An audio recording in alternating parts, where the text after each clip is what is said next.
안녕하세요. 여러분들 귀한 사연 즐겁게 듣고 있는 30대 직장인이에요. 사실 결혼 전까지는 알지 못했던 채널인데, 저도 시집 가고 나서 이래저래 겪은 일이 많다 보니 다들 결혼하고 저처럼 사시는 건가 싶어 다른 기혼자분들 사시는 얘기가 궁금해지더라고요. 제 주변에는 결혼한 친구들이 그리 많지가 않아서 결혼하면서 생긴 여러 일들을 어디 털어놓을 때도 마땅치 않았는데, 여러분들 사연을 듣다 보니 비록 얼굴은 모르지만 비슷한 고민을 겪고 계신 동지분들을 만난 것 같아 공감이 참 많이 되었습니다. 아무리 가까운 사람이라고 생각했을지라도 그저 연애할 때와 결혼해서 한 집에서 같이 부대끼며 사는 건 정말 천지 차이더라고요. 지금 생각하면 참 부끄러운 말이지만 저는 제 남편에 대해서는 모르는 거라곤 하나도 없을 거라고 자신했거든요. 열 길 물속은 알아도 한 길 사람 속은 모른다는 얘기를 그때만 하더라도 참 우습게 생각했죠. 그래서 결혼 후에 남편에 대한 제 배신감이 더욱 클 수밖에 없었던 것 같습니다. 그깟 돈 몇 푼 때문에 어떻게 당신 남편한테 이렇게까지 매정하게 굴 수가 있어? 평생을 같이 할 사람한테 겨우 이 정도도 못 해줘? 너야말로 그깟 돈 몇 푼이 없어서 네 마누라 등이나 처먹는 주제에 어디서 함부로 주둥이를 놀려? 너 같은 놈을 남편이랍시고 평생을 믿고 살 생각을 했다니 내가 아주 내 발등을 찍었지. 연애 때부터 돈돈 노래를 부를 때에도 그저 사는 게 힘들어서 그런 거려니 내가 사랑으로 보듬어주면 평생 서로 아껴가며 잘 살 수 있을 줄 알았지요. 사람은 고쳐 쓰는 게 아니라는 너무나도 당연한 진리를 고생을 온팡지고 하고 나서야 겨우 깨닫게 되었습니다. 뻔뻔한 남편놈에게 대일 만큼 되었지만 당한 만큼 제대로 갚아준 제 이야기. 이제부터 시작해볼게요.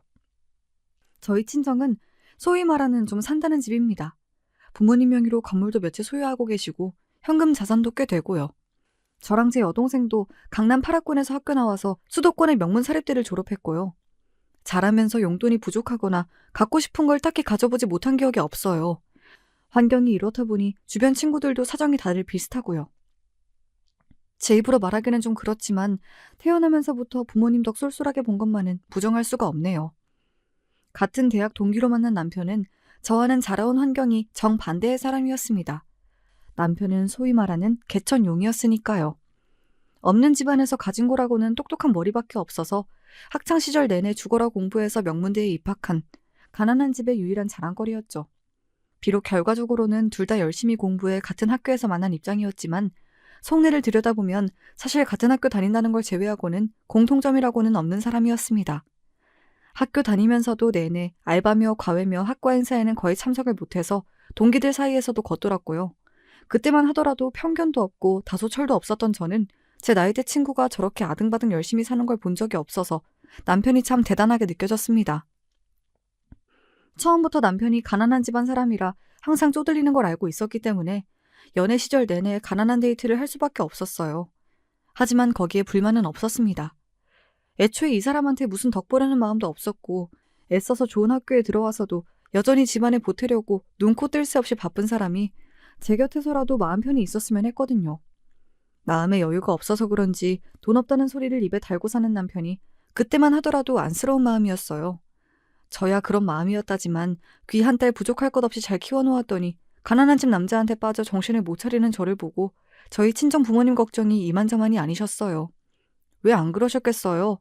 지금이야 저도 조금은 세상 돌아가는 이치를 깨달아 사람은 서로 비슷한 사람끼리 만나야 한다는 어른들 말씀을 이해하지만 그때만 하더라도 사람을 조건으로만 평가하고 정말 진정성 있는 마음은 우습게 여기는 말이라고 생각해 치기 어린 마음에 반감만 커가고 있었죠. 너 그 사람 꼭 만나야겠어? 너 개천용이 왜 무서운 줄 알아? 없는 집에서 겨우 한 사람 잘 돼서 성공한다고 위로 올라가게 도와주는 게 아니라 자기들 입 하나 돌아보겠다고 겨우 올라간 한 사람 발목 붙잡고 줄줄이 매달려서 그런 거야. 까딱 잘못하다간 같이 잘 사는 게 아니라 옆에 있는 너까지 도로 개천으로 끌려 들어갈 판이라고. 정신 좀 차려 이거사. 지금 와서 돌이켜보면 친정엄마 말이 틀린 것 하나 없었는데 그때는 그 말이 왜 그렇게나 듣기 싫었는지요. 거기다 저희 엄마도 부잣집 딸로 태어나 있는 집 자식인 저희 아빠 만나 결혼해 살면서 돈 걱정이라고는 평생 해본 적이 없는 사람이었습니다. 그런 사람이 자기가 겪어본 적도 없는 환경에서 열심히 산 것밖에는 한 일이 없는 남편을 깎아내리는 게 부당하다고 생각했어요. 남편이라고 저런 집에서 태어나고 싶어 태어난 게 아닌데 그게 저런 소리까지 들어야 할 일인가 싶기도 했고요. 이제 와서 생각해보면 차라리 철없는 딸내미의 풋내기 사랑잼으로 여기고 두셨으면 그렇게 좀 만나다 헤어졌을지도 모르겠어요. 저도 머리 굵어지며 느끼는 바가 있으니 자연히 그리 되었을지도 모르는 일인데 딸 걱정에 저희 친정 부모님이 너무 성급하셨던 것도 같아요. 이건 역시 결국 제 선택을 말려주지 못하셨다고 괜히 저희 부모님께 책임을 전가하는 일이었겠지만요. 그때는 저리 제 남편을 못마땅해 하시는 부모님마저 저희 사랑을 완성하기 위한 작은 장애물 정도로 여겼습니다. 결국 제 고집을 꺾지 못하고 남편과의 결혼을 준비하면서도 여전히 저희 친정 부모님은 남편을 마음에 차지 않아 하셨습니다. 다 알지는 못해도 그동안 저를 며느리로 탐내셨던 부모님 친구분들이 꽤 많은 걸로 알고 있거든요. 그 중에 아무나 하나 골라 잡아도 남편 환경과는 비교도 되지 않을 터였습니다. 부모님 속이 쓰라린 거야 어쩔 수가 없었겠죠. 반면 생각지도 못하게 부유한 집 딸을 며느리로 맡게 된 시댁 반응은 저희 친정하고는 사뭇 달랐습니다. 우리 진우가 우리 분에 넘치는 자식이어서 부모라고 해준 게 없어 내 마음에 걸렸어요. 그런데 그렇게 고생해서 좋은 학교, 좋은 직장에 떡하니 붙더니 이리 훌륭한 집 자제를 짝이라고 데려오니 내가 몸둘 바를 모르겠습니다. 시아버지 되실 분은 남편 고등학교 때 돌아가셨다고 이미 들은 바가 있었고 홀로 남은 시어머니께서 제게 송구하다는 듯 연신 고개를 조아리셨습니다. 괜히 형편에 맞지 않는 부잣집 딸이라고 대놓고 불편해하는 것보다야 그 편이 나을지도 모르겠으나 사실 처음 만날 때부터 시어머니에 대한 감정이 썩 좋지만은 않았습니다. 남편이 대학 다니는 내내 자기 가족 부양하겠다고 얼마나 고생을 했는지 옆에서 지켜봐온 세월이 있으니까요. 남편 말로는 2살 터울의 여동생이 하나 있었고 시아버지께서 돌아가신 이후로는 남편이 시댁의 실질적 가장으로서 생계를 책임지고 있었습니다. 하지만 그래봤자 당시 남편도 고작 고등학생이었어요. 남편 말로는 어머니가 몸이 약하셔서 일 다니기가 힘들어 그랬다고는 하지만 막상 직접 만나 뵙게 된 시어머니가 그렇게 특출나게 몸이 약하신 것 같지도 않았습니다. 어린 아들은 한 푼이라도 더 벌어 집에 보태겠다고 그렇게 용을 썼는데 자식을 둘이나 뒀다는 사람이 남편 먼저 보냈다는 자기 연민에 빠져 제대로 된 일자리조차 구하지 않고 어린 아들에게 의지했다는 게 제 상식으로는 이해가 가질 않았습니다. 처한 상황이야 안타깝기 그지없으나 어찌되었든 아직 미성년자인 자식이 둘이나 있으면 하다못해 당장 집 앞 식당이라도 나가 일해서 가족을 부양하는 게 맞지 않나요? 본인이라고 어디 여자 혼자 몸으로 자식들 건사하기가 쉬우셨겠어? 아버지 그리 가시고 나서 뒤따라가시지 않은 것만으로도 난 우리 엄마한테 고마워. 자기도 정말 대단하다. 그때 자기도 어렸잖아. 가장 노릇할 나이는 절대 아니었는데. 어린 나이에 가족들 건사하겠다고 어떻게 그렇게까지 했는지 모르겠어. 그렇게 살고 싶어 사는 사람이 어디 있겠어. 상황이 그러니 하기 싫어도 할 수밖에 없는 거지. 덤덤하게 말하는 남편이 동갑내기임에도 불구하고 저보다 한참 어른처럼 느껴졌습니다.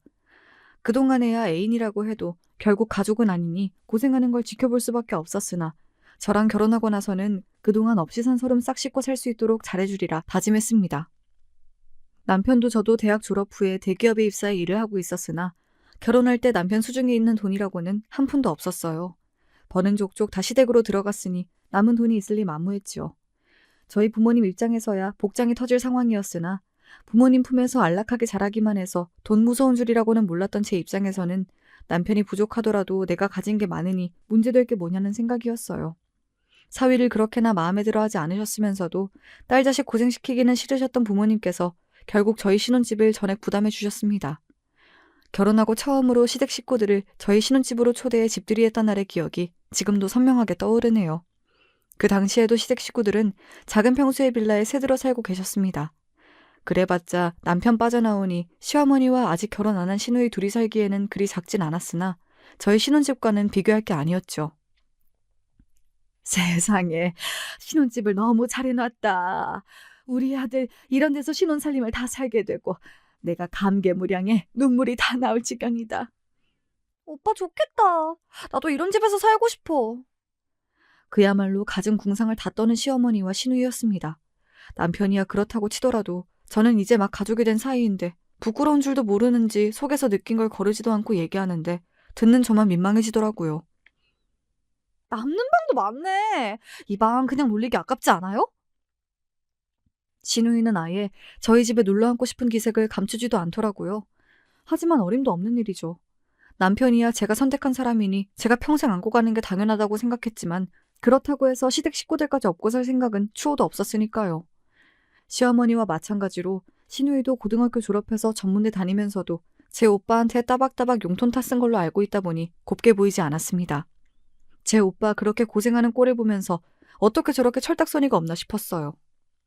공부도 지지리도 못해서 원래 같았으면 전문대도 언감생심이었는데 그래도 뭐라도 배워놔야 사람 구실한다며 제 오빠가 죽을 똥 살 똥 뒷바라지에서 보낸 게 변두리 전문대였어요. 한마디로 제 남편 등골 빼먹는 걸 아주 당연하게 생각하는 시누이였으니 제 눈에 예뻐 보일 턱이 없었죠. 설사 제가 시누이를 저희 신혼집에 데리고 살 용의가 있다고 하더라도 저희 친정 부모님 들으시면 그야말로 입에 개거품 물고 쓰러질 소리였습니다. 쥐뿔도 없는 사위한테 신혼집까지 해줬는데 골칫덩이 시누이까지 데리고 산다고 하면 누구라도 그렇지 않겠습니까? 결혼하면서 제 딴에는 이래저래 저희 친정 부모님께 서운한 점이 많았다곤 하나 그렇다고 해서 제가 기본적인 도리까지 잊은 건 아니었습니다.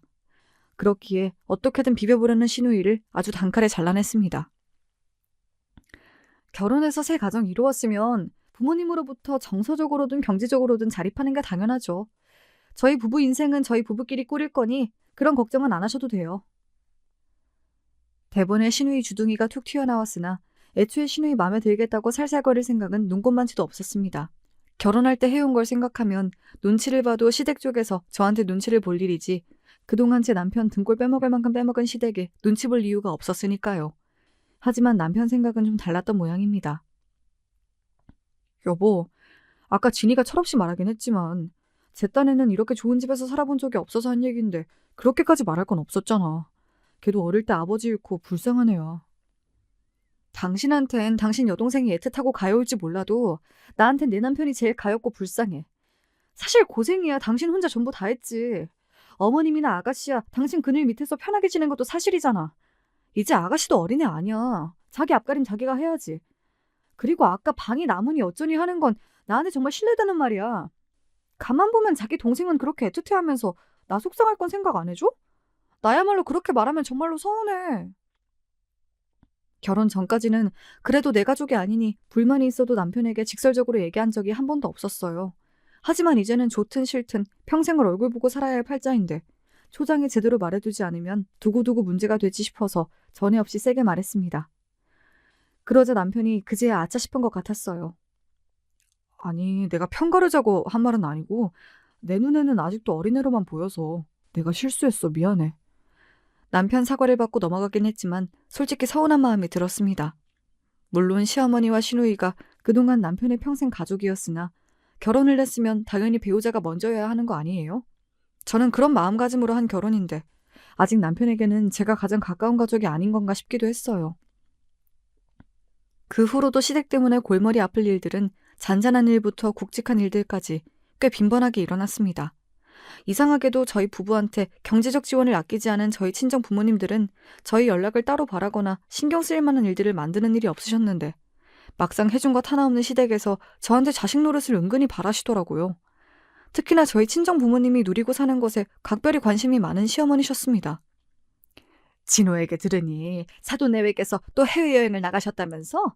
나는 아직 한 번도 비행기 타본 적이 없는데 사돈께서는 참 복이 많으신 분들이시다. 외국까지 나가서 좋은 거 보고 생전 안 먹어본 거 먹어보면 얼마나 재미지실까? 굳이 저 일하는데 통화하셔서 저런 말씀을 늘어놓는 게 단순히 사돈 안부를 묻는 게 아니라는 것쯤은 5살짜리 어린애도 눈치챘을 겁니다. 그러니까 본인은 한 번도 간 적 없는 해외여행을 분기마다 가는 너희 친정 부모님 보면서 뭐 느끼는 거 없냐 그 소리겠죠.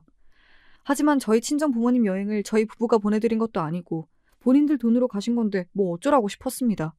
그동안 아들이 벌어다 준 돈으로 호의호식하면서 아들 장가갈 때 돈 한 푼 안 보태줘 놓고 며느리한테 해외여행까지 바라는 시어머니라니. 남편하고 결혼해서 엮이지 않았더라면 정말 상종도 하기 싫은 부류의 사람이었습니다. 저 같으면 자기 아들한테 미안해서라도 언감생심 며느리한테 이런 소리는 꿈도 못 꿀 것 같은데 정말로 저랑은 사고방식이 다른 부류의 사람이었습니다. 그제야 친정엄마가 결혼 전에 했던 말이 이런 맥락에서 하신 말씀이었나 어렴풋이 이해가 가기 시작했죠. 저희 부모님께서 그동안 성실히 일하셔서 인생을 즐기시는 것 같아 저도 자식된 입장으로 참 감사할 따름이죠. 자식이 되어서 항상 사는 형편이 부족해서 여행도 못 보내드려서 죄송스럽기도 하고요. 아예 제가 먼저 선수를 쳐버렸습니다. 우리 부모님도 우리 돈으로 여행 보내드린 것 아니니 시어머니가 더 할 소리도 없겠죠. 사실 첫 문장은 시어머니가 듣고 느끼는 게 좀 있으라고 일부러 한 소리였어요. 결혼하기 전만큼은 아니었지만 남편은 여전히 월급의 일부를 시댁 생활비로 매달 붙이고 있었습니다. 이제 시누이도 취직을 해서 돈을 벌고 있었지만 그래도 그동안 남편이 시댁 경제의 기둥이었다 보니 부족한 부분이야 있었겠죠. 그런데 아들 장가 보내고 나서도 여전히 일할 생각이라고는 쥐똥만큼도 없는 시어머니였습니다. 그저 꼬질 빨대가 아들에서 딸로 바뀐 것뿐이었죠.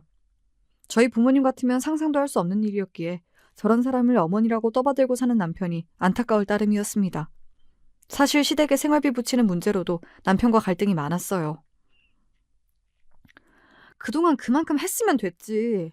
이제 결혼해서 가정도 있는데 그만큼이나 시댁에 보내는 게 맞다고 생각해? 자기 입장에서 불만스러울 수는 있다고 생각해. 하지만 엄마가 따로 일도 안 하시는데 진이 버는 것만으로는 부족한 것도 사실이잖아. 우리 이 돈 없다고 굶어 죽는 것도 아니고 자기가 조금만 봐주면 안 될까? 봐주는 것도 어디 하루 이틀이어야지. 그리고 어머님도 정말 해도 해도 너무 하시는 거 아니야? 자기 자식들 고생하는 거 뻔히 보면서 어떻게 지금껏 한 푼도 보실 생각을 안 하셔? 일도 해본 사람이 해보는 거지. 지금껏 나가서 일해본 적도 없으신 양반이 나이 다 들어 이제 와서 무슨 일을 할 수 있겠어. 세상에 돈 버는 거 쉬운 사람은 아무도 없어. 내가 보기엔 당신도 어머님이랑 아가씨 다리 뻗고 누울 자리 만들어준 것도 있어. 제가 아무리 화를 내고 잔소리를 해도 결과는 똑같았어요. 어쩜 그렇게 제 어머니와 누이를 애틋해하는지 곁에서 지켜보고 있자니 참 눈물겹고도 복장이 터져나갈 지경이었습니다. 제가 제 친구들 중에서는 이르게 결혼한 편이기도 하고 친구들 만나는 남자 중에 남편처럼 제 집에 퍼줘야 하는 남자친구를 둔 애들도 없었어요. 한마디로 어디 가서 이런 속 터지는 얘기를 털어놓을 사람조차 없었습니다. 그렇다고 일찍이 이런 상황을 예견하고 결혼을 반대하셨던 친정 부모님께 이런 얘기를 할 수도 없었습니다. 이미 신혼집부터 시작해서 혼수품까지 남편에게 마음은 열어주지 않으셨어도 경제적으로는 넘치도록 지원해주신 친정 부모님이신데 기껏 그리 결혼시킨 딸이 이런 마음고생을 하는 줄 아시면 얼마나 억장이 무너지시겠습니까? 비록 제가 시댁에 대한 말을 아끼는 것만으로도 이미 대강의 상황을 눈치채시는 것 같긴 했으나 차마 제 입으로 이런 얘기까진 못하겠더라고요. 그러다 보니 홀로 벙어리 냉가슴 앓는 일만 쌓여갔습니다. 한 번은 이런 일도 있었어요. 시누이는 시어머니랑 싸우거나 기분 나쁜 일이 있으면 꼭 미리 얘기도 안 하고 자꾸 저희 신혼집으로 오더라고요. 구질구질한 자기 집으로는 들어가기 싫다는 거였겠죠. 하지만 시누이가 무슨 제 친구도 아니고 결혼한 지 얼마 되지도 않은 새언니 집에 자꾸 저 편할 때만 찾아오는 게 정말 불편했습니다. 그렇다고 남편이 그런 시누이 타박을 할 사람도 아니고요. 그날도 여느 때처럼 집에 찾아와 이리저리 기웃대는 시누이를 두고 밀린 집안일을 하고 있었어요. 한참 바쁘게 움직이다 빨래를 건조기에 넣고 이제 좀 쉬려고 제 방에 들어갔더니 시누이가 말도 없이 제 방에 들어가서 화장대에 앉아있는 거예요. 그것도 제가 쓰는 온갖 화장품을 다 열어놓고 제 얼굴에 처덕처덕 찍어 발라가며 말이죠. 무슨 5살짜리나 할 법한 행동에 제가 너무 어이가 없어서 뭐라고 하지도 못하고 입만 벌리고 쳐다보고 있자 무슨 일인가 싶어 들여다본 남편이 그 꼴을 보고는 자기도 기가 막히던지 어쩔 줄을 모르더라고요. 너 거기서 뭐해? 그게 나는 새언니가 피부가 하도 좋길래 비싼 화장품을 써서 그런가 싶어서 궁금해서. 뭐 저런 인간이 다 있나 싶더라고요. 정 한번 써보고 싶었으면 저한테 얘기를 했으면 설마 제가 못 쓰게 했겠습니까? 남의 물건을 허락도 없이 손대는 건 대체 무슨 경우예요? 제 표정이 싹 굳어버리자 신우이가 눈치를 보더니 슬금슬금 방 밖으로 나갔습니다. 여전히 화장품 뚜껑은 그대로 열어두고 말이죠. 이만하면 저도 참을 만큼 참지 않았나요? 얘가 얘기도 안 하고 참. 이거 다 써서 아가씨 갖다 줘. 제가 냉랭한 말투로 말했습니다. 씻지도 않은 손으로 덕지덕지 만진 물건을 다시 쓰고 싶지도 않았고 특히나 입술에 바르는 것까지 썼더라고요. 입술은 뭐 옮기도 쉬운데. 결혼 전에 제 여동생이랑도 립 제품은 일절 공유한 적이 없었던 저였기에 더 기분이 나빴습니다. 뭘 그렇게까지 해? 얘가 좀 궁금하면 한번 써볼 수도 있지. 지금 그걸 말이라고 하고 앉았어? 내가 지금 화장품이 아까워서 이래? 애초에 남의 물건에 손드는 버릇은 대체 무슨 버릇이야? 오빠가 돼서 동생이 잘못을 했으면 따끔하게 한마디 해도 모자랄 판에 이 꼴을 보고도 아가씨 편을 들고 있어? 당신 도대체 생각이 있는 사람이야 없는 사람이야? 지금 이게 뭐가 잘못된 건지 내가 말을 해줘야 알겠어? 정말이지 화를 더는 누를 수가 없더라고요. 이 상황에서 어떻게 제가 아니라 자기 여동생 편을 들 수가 있어요. 잘못을 누가 했는데요. 이쯤 되니 남편한테 제가 정말 가족이긴 한 건가 싶어 서러운 기분까지 올라왔습니다. 그 와중에도 신우이가 밖에서 들을까 어쩔 줄을 몰라 하는 남편 꼴을 보고 있자니 전부 꼴 보기 싫더라고요. 일부러 신우이 들으라고 더욱 목소리를 높였습니다. 얼마나 생각이 없으면 부부 침실에 허락도 안 받고 기어들어갈 생각을 해? 도대체 내가 내 집에서 왜 이런 불쾌한 감정을 느껴야 하는데, 나한테 최소한의 예의도 안 지키는 사람을 내가 언제까지 참아줘야 하냐고! 그만 좀 해. 밖에 다 들리겠어. 들으면 들으라지? 내가 못할 소리 했어?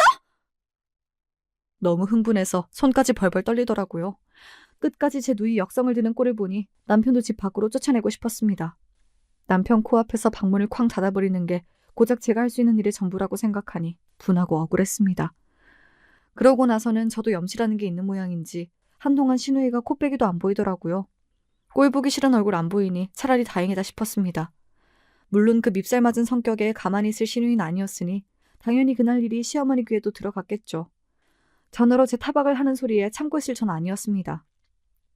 아니, 그거 뭐 얼마나 한다고 애를 그렇게나 무안을 줘. 가뜩이나 없이 자라 서러운 애를 보듬어 주지는 못할 망정.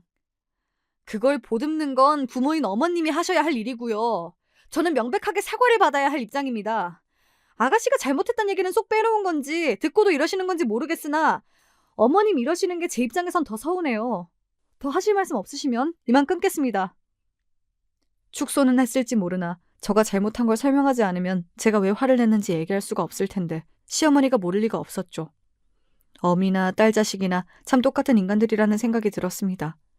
예전에는 자기 어머니, 여동생 고생 안 시키겠다고 고생을 자처하는 남편이 안쓰럽고 대단하다는 생각뿐이었으나 이 정도로 저 인간들을 겪어보고 나니 남편이 그저 호구라는 생각을 지우기 힘들더군요. 제 식구들 일이라면 똥인지 된장인지 구별도 못하는 꼴을 봐왔으니 그럴만도 했죠. 그리고 그 식구들 안에 저는 포함되지 않는 거였겠죠. 처음에는 있는 집 딸이랑 결혼해서 신혼집도 받아오는 걸 봤으니 시어머니도 저한테서 뭔가 얻어낼 게 있지 않을까 싶어 잠깐은 눈치를 본 모양이었습니다. 하지만 사태가 이 지경에 이르고 보니 저한테 찔러도 나을 구석 하나 없다는 걸 그제야 깨달은 모양인지 시어머니도 점점 성격이 나오더군요. 신우이 경험 없는 게 다 어디서 왔겠어요. 보고 배운 게 딱 그런 거였겠죠. 돈이 없는 건 참을 수 있었지만 기본적인 사람 대하는 개념도 없는 건 참기 힘들었습니다. 진이 요새 만나는 남자가 있는 것 같더라고. 그래? 신우이의 연애 소식을 전하는 남편 말에 딱히 대꾸할 말이 없었습니다. 제 눈치를 보느라 방문이 뜸한가 싶었더니 자기 연애하기 바빠서 그런 거였구나 싶었죠. 뭐 예쁜 신우이라고 연애를 하든 말든 관심이 생겼었겠어요. 그 일로 결혼하고 남편과도 가장 크게 다툰 후였기 때문에 남편과의 사이도 다소 서먹해졌습니다. 하지만 이번에는 제가 먼저 굽힐 생각은 전혀 없었습니다. 사실 이 결혼 자체가 제가 항상 져줬기 때문에 성사될 수 있었던 일이었으니까요. 그러면 안 된다는 거였다는 걸 그즈음에는 깨닫고 있었으나 이미 일은 치러졌으니 늦어도 너무 늦었다 싶었습니다. 저 진상시댁에게 목줄을 잡힌 남편과 평생을 살려면 이제 저 인간이라도 정신을 차리게 해야 한다고 생각했습니다. 남편까지는 어떻게 제 업이다 생각하고 짊어지고 산다고 할지라도 시어머니와 시누이까지는 정말 봐주기 힘들었으니까요.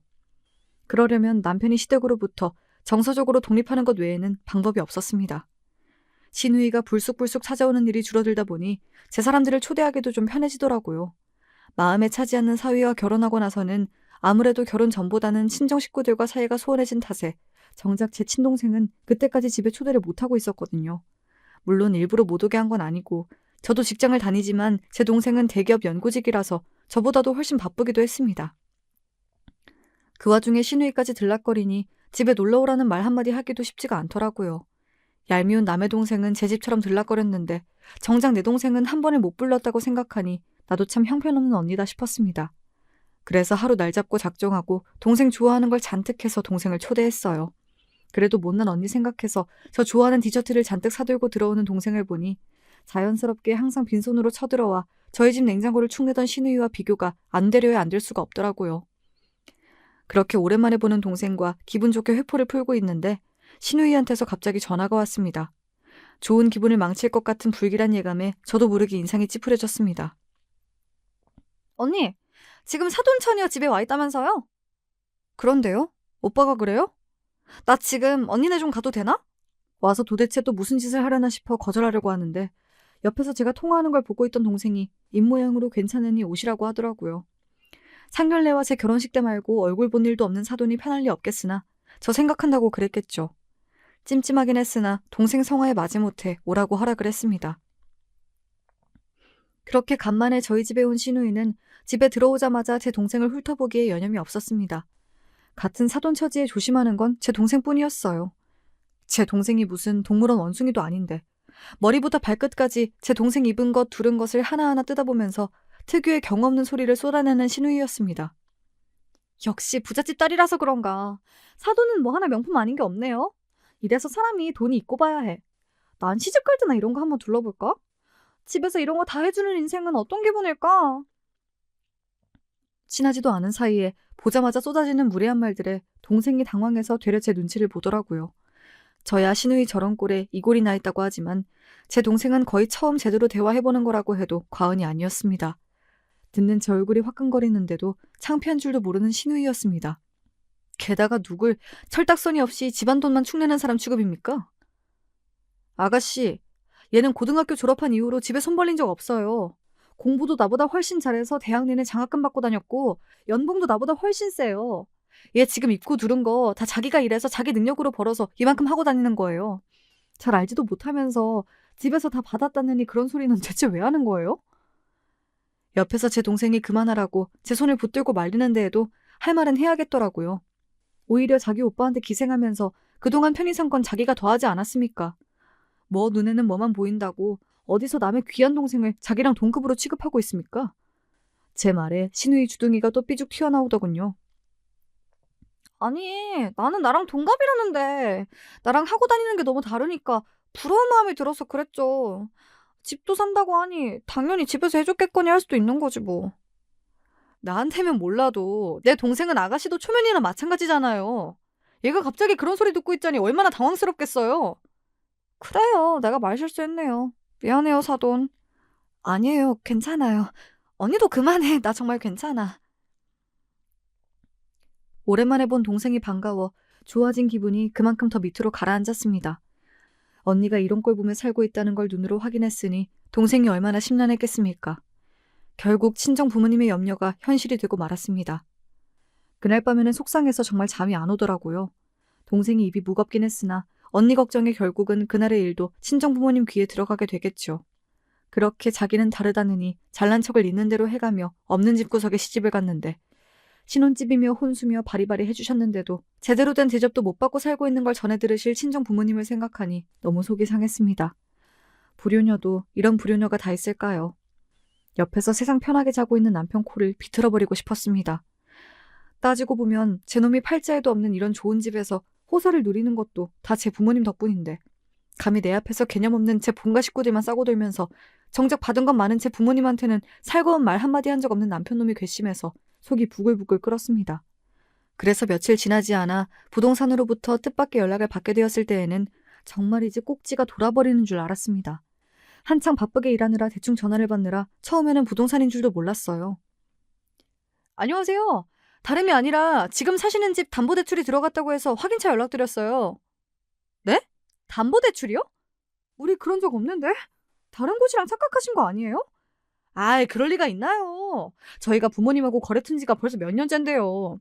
그때 따님 신혼집이라고 특별히 잘 좀 부탁드린다고 몇 번이나 당부를 하셔서 담보대출이 1억이나 들어가 있길래 저도 무슨 일인가 싶어 연락드린 거예요. 도대체 이게 다 무슨 소리인가 싶었습니다. 저희 부모님이 신혼집 사주시면서 제 단독 명의로 해주셨기 때문에 제가 대출 신청을 하지 않았는데 대출이 나올 리가 없었습니다. 뭔가 잘못돼도 단단히 잘못되었다는 생각이 들었죠. 죄송하지만 자세하게 좀 이야기 들을 수 있을까요? 제가 지금 아예 처음 듣는 소리라서 너무 당황스럽네요. 따님 본인이 신청하신 게 아니시라면 혹시 남편분이 신청하신 건 아닐까요? 간혹가다 배우자 명의로 된 부동산을 상의 없이 처리하는 경우도 있어서요. 저는 서류 확인하다가 알게 된 거고 사실 주택담보대출은 은행이랑 거래하는 거라서 저도 자세한 내용은 몰라서요. 혹시나 싶어 연락을 드린 건데 모르고 계셨나 보네요. 부동산 관계자분 입에서 남편이라는 단어가 나온 순간부터 손이 덜덜 떨렸습니다. 경황이 없는 와중이라 생각이 온전히 정리되진 않았으나 그분 말씀에 일리가 있었으니까요. 설마 제 친정 부모님이 저한테 말씀도 안 하시고 제게 양도하신 저희 신혼집에 대출을 걸 리가 없으셨으니까요. 저희 친정이 겨우 그 정도 돈이 없어서 자식에게 준 집에 담보대출 받을 형편이 아니잖아요. 그럼 남은 게 누구겠습니까? 제 집에 살면서 제 명의나 인감에 손댈 수 있는 유일한 사람인 남편 아니겠습니까? 머리로는 그렇게 정리가 되면서도 설마 그 인간이 나한테 그런 짓까지 할까 싶어 심장이 불안하게 쿵쿵댔습니다. 하던 일을 내버려두고 자리를 박차고 나가면서 남편에게 전화를 걸었습니다. 근무 시간이라 그런가 한참 연결이 안 되어도 아랑곳하지 않고 계속해서 전화를 걸자 마침내 남편과 통화 연결에 성공했습니다. 일하는 거 뻔히 알면서 이 시간에 무슨 일이야? 당신 내 집에 주택담보대출 받았어? 남편이 대꾸를 안 하더라고요. 하지만 그 침묵이 제겐 대답이나 다름없었습니다. 지금은 근무 시간이잖아. 집에 가서 얘기해. 제가 미처 답하기도 전에 전화가 뚝 끊어졌어요. 감히 나한테 이따위 짓을 해놓고도 제멋대로 전화를 끄는 남편에 대한 분노로 머리가 터질 것 같았습니다. 남편은 퇴근 이후를 말했으나 부동산 전화를 받은 순간부터 제 머릿속에는 그 일 외에 아무것도 입력이 되질 않았습니다. 결국 조퇴하고 집으로 가는 길에 친정 엄마한테서 전화가 왔어요. 부동산에서 소식 들었니? 입이 10개라도 엄마한테 할 말이 없어서 차마 입도 못 대고 있자 엄마가 그러시더군요. 오늘 가서 잘 한번 얘기해봐. 당황했다고 할 말 못하고 그러지 말고 생각 정리 잘해서. 마치 제 마음을 읽은 듯 말씀하시는 엄마였어요. 아무리 한동안 사이가 소원했다 한들 저를 세상에서 가장 잘 아는 사람이 바로 엄마셨죠. 엄마 목소리를 들으니 대출 문제로 놀란 가슴에 그동안 시댁 때문에 했던 마음고생까지 한꺼번에 쏟아지는 것 같아 그만 울컥했습니다. 하지만 아직 할 일이 많이 남아있었죠. 엄마의 한마디에 흥분한 마음을 가라앉히고 제가 해야 할 일들에 대해서 차가운 마음으로 다시 한번 생각해 보았습니다. 남편은 제 퇴근 시간보다도 두어 시간은 더 늦게 들어왔습니다. 제놈 입장에서야 조금이라도 매를 늦게 맞고 싶었겠죠. 기다리는 시간 동안 제 머리가 더 차게 식었으니 오히려 잘 됐다 싶었습니다. 네가 내 인감 가져가서 이 집 주택담보대출 받았니? 말 돌릴 새도 없이 제가 돌직구로 묻자 남편 얼굴이 당황스러운 기색이었으나 더는 물러설 곳이 없다는 걸 알았는지 남편이 순순히 대답하더군요. 그래, 내가 했어. 네가 돌았구나? 너 지금 그게 남편한테 무슨 말버릇이야? 사정을 알았으면 그럴 만한 일이 있었겠구나 먼저 묻는 게 순서 아니야? 남의 인감 훔쳐다 도둑대출 받은 놈도 있는데 네 놈이 나한테 순서를 따져? 전에 없이 차가운 말투로 마치 남한테 말하듯 하는 저를 보며 남편이 오히려 흥분하더군요. 하지만 앞으로 어떻게 할지를 이미 결정하고 나니 오히려 마음이 진정된 저였습니다. 남의 돈으로 범죄 저질렀을 때는 뒷감당할 각오도 되어 있었겠지. 긴 말할 거 없어. 니놈 사정 궁금하지도 않고 며칠 내로 고소장 갈 테니 소송 준비나 잘해둬. 제가 흥분해서 소리를 치면 사정 얘기를 하며 또 어영부영 넘어갈 생각이었겠죠. 사정이라는 건 들어볼 필요도 없었습니다. 저 인간한테 돈 들어갈 일이 뭐가 있겠어요. 또 시험이 아니면 신우이겠죠. 구질구질한 정황이야 알고 싶지도 않았고요. 예상보다 제가 세게 나가자 남편이 당황해서 어쩔 줄을 몰라 했습니다. 소송이라니 그게 무슨 소리야. 우리 같이 사는 우리 집인데 무슨 소송을 해? 그래서 이게 네 집이니? 네 집이야? 이 집 팔 때 돈 한 푼 안 낸 주제에 너 못마땅해 하는 장인장모라고 먼저 살갑게 인사 한 번 안 하던 놈이 집 해주신다고 할 때는 염치도 없이 넙죽 잘만 받아먹더니 그걸로 네 멋대로 주택담보대출까지 받아? 결국 우리 부모님 말씀이 옳았던 거야. 애초에 너 같은 놈을 구제해주는 게 아니었는데. 목소리 한 번 안 높이고 있는 사실만 얘기해도 남편한텐 죄다 치명타더라고요. 이 집의 존재 자체가 제 놈의 무능을 입증하는 거나 다름없는데 그걸 감히 빼돌릴 생각을 하다뇨. 저는 물론이고 제 부모까지 우습게 본 그놈을 더는 안고 갈 생각이 없었습니다. 애초에 이혼할 생각을 안 했으면 어떻게 저놈을 사기죄로 고소할 생각을 했겠습니까? 그래! 돈 필요해서 그랬다! 너야 돈 있는 네 부모 믿는 구석 있으니 그렇게 당당하게 살 수 있겠지. 그러면 그동안 혼자 가족 부양하느라 고생했을 남편 좀 이해해줄 수 있는 거 아니야? 우리 진이 이제 시집 가야 하는데 집에 돈이라고는 먹고 죽으려고 해도 없고 그럼 내가 뭘 할 수 있는데? 하나뿐인 오빠가 돼서 그럼 손가락만 빨게 만들어? 주택담보대출 받는다고 당장 이 집이 넘어가는 것도 아니고 그것 좀 했다고 남편을 고소를 하겠다고? 있는 것들이 더하다더니 너 진짜 무섭다. 겨우 이걸 가지고 벌써 무서워? 너 말 한 번 잘했다. 애초에 내가 네 놈 가엾게 여기지 않았으면 이 결혼 성사되지도 않았어. 거지 같은 집구석에서 구제해줬으면 감사한 줄 알고 받들어 모셔도 모자랄 판에 너랑 네 되먹지 못한 시댁 식구들 그동안 나한테 어떻게 했니? 니들은 돈이 없는 게 문제가 아니라 염치를 모르는 게 문제인 거야. 하나뿐인 오빠가 돼서 손가락만 빨게 만들 수 없어? 줄 거 없으면 손가락 빨게 둬야지. 니까짓 게 뭔데 감히 내 부모님이 나 잘 살라고 해준 집에 손을 대서 니놈 동생년 결혼 자금을 해줘? 너 거지야? 도둑놈이야? 니 것도 아닌 걸 애초에 왜 욕심내냐고! 끝까지 뻔뻔하게 나오는 남편놈에게 그간 쌓였던 분노가 폭발했습니다. 그래도 제 주제는 아는 놈인 줄 알았는데 저놈도 그냥 도둑놈에 불과했던 거예요. 저런 놈을 한때나마 존경할 만한 놈이라고 생각하고 결혼까지 했더니 제 발등을 찍고 싶었습니다. 내가 내 부모한테 이런 불효까지 저질러가며 더는 니놈하고 살 생각 없어. 고소장하고 같이 이혼 소장도 갈 테니 내 부모가 해준 내 집에서 당장 꺼져. 가서 네 어미 네 동생년이랑 살던 대로 구질구질하게 살아봐.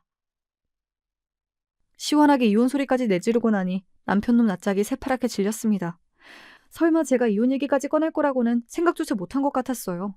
그동안 그놈이 저를 얼마나 호구로 생각했는지 그제야 실감이 나더라고요.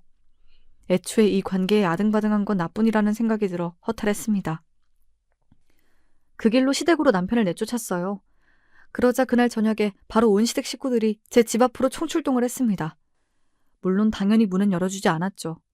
이제 이혼하면 곧 남남이 될 사이인데 제가 그 더러운 면상들 마주봐야 할 이유가 더는 없죠. 그동안 있는 집 딸 유세는 있는 대로 다 부려놓고는 고작 1억 가지고 내 아들을 이렇게 괄시를 해?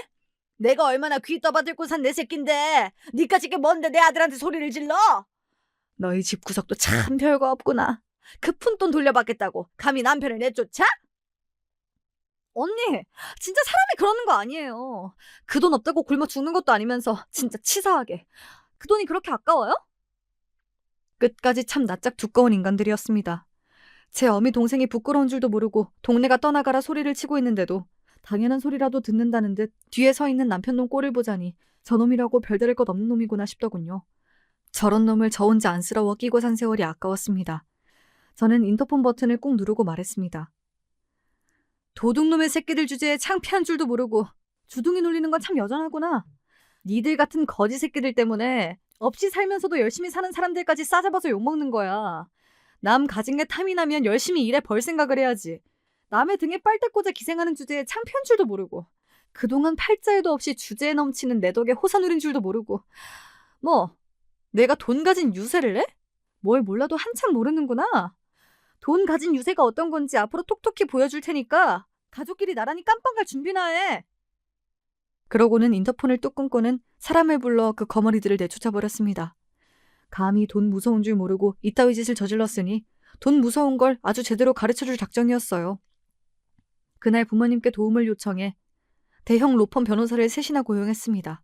단순히 이혼하고 담보대출받은 돈 돌려받는 정도로 끝낼 생각은 처음부터 없다는 뜻이었습니다.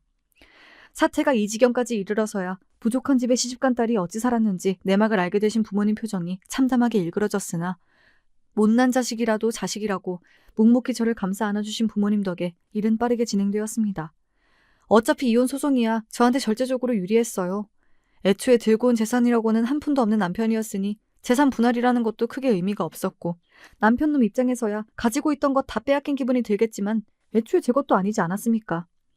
제 입장에서야 그저 제 놈 살던 바닥으로 내려가는 것뿐인데 고작 그 정도로 만족하고 끝낼 생각은 털끝만큼도 없었습니다.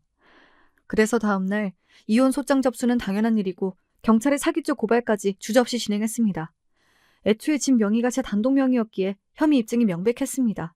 사실 결혼할 때는 끝까지 사위에게 곁을 주시지 않는 것 같아 조금 서운했는데 여기에서도 친정부모님의 선견지명이 빛이 났습니다. 경찰로부터 출두 명령서를 받고 나서야 사태의 심각성을 인지한 건지 세 인간이 전부 저희 집으로 뛰어왔습니다.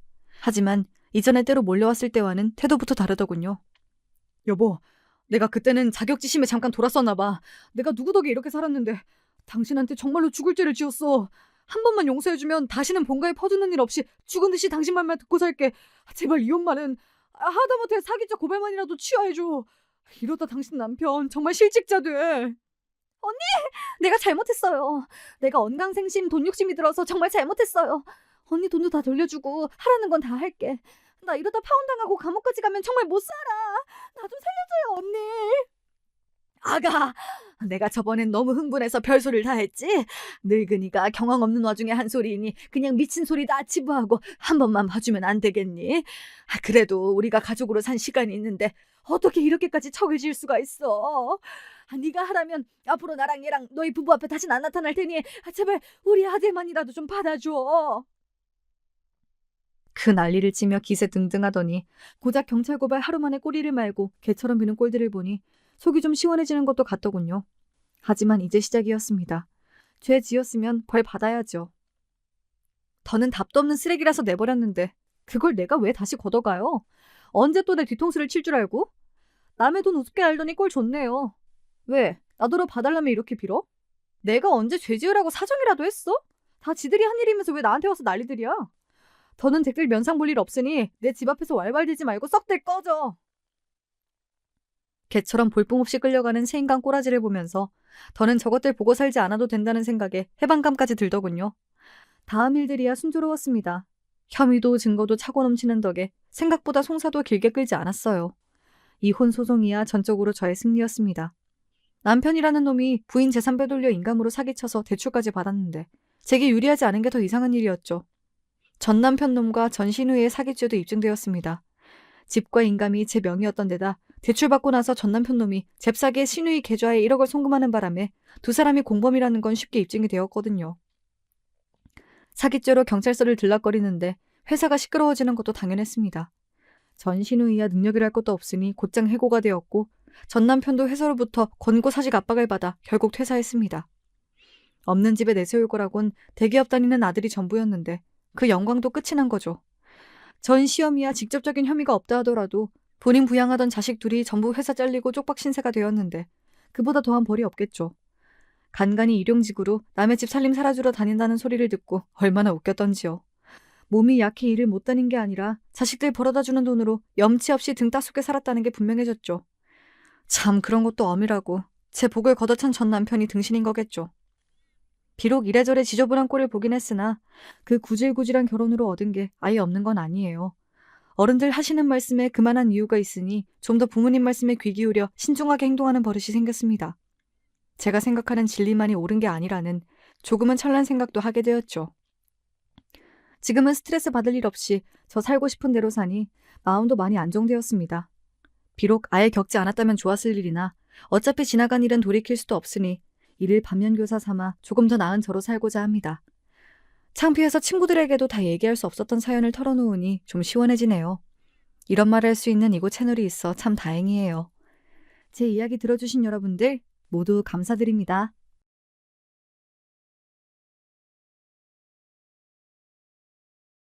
안녕하세요. 전 인생에서 가장 평화로운 시간을 보내고 있는 중년 여자입니다. 이 채널을 좀 더 일찍 알았다면 좋았을 것 같다는 생각을 할 정도로 제가 열혈 애독자인데요. 제 이야기도 한번 사연으로 소개해 주시면 좋을 것 같아 경험담을 신청해 봅니다. 저는 원래 친정 집안에 형편이 좋질 못했어요. 그런데다가 제가 중학교를 입학하였던 무렵 친정 부모님께서 억울하게 뺑소니 교통사고를 당하시는 일이 벌어졌습니다. 왜 힘든 집에만 자꾸 힘든 일이 벌어지는지 세상이 너무한다는 생각뿐이었네요. 부모님 두 분 다 크게 다치셨고 병원비가 어마어마하게 나왔는데 그걸 청구할 곳 하나가 없었습니다. 그렇게 만든 가해자는 여전히 정체이며 행방이 오리무중이었고 사고가 난 현장에 목격자를 찾는 현수막이 큼지막하게 걸려 있었으나 결국은 목격자도 나타나지 않았어요. 고스란히 저희 가족이 감당해야 할 몫으로만 남겨졌습니다. 아버지께선 수술만 3차례 받으셨고요. 엄마께선 거동이 불편해지셨고 용변도 혼자 못 가리게 되셔 기저귀를 차고 지내시게 됐죠. 엄마가 그때 고작 40이었는데 말입니다.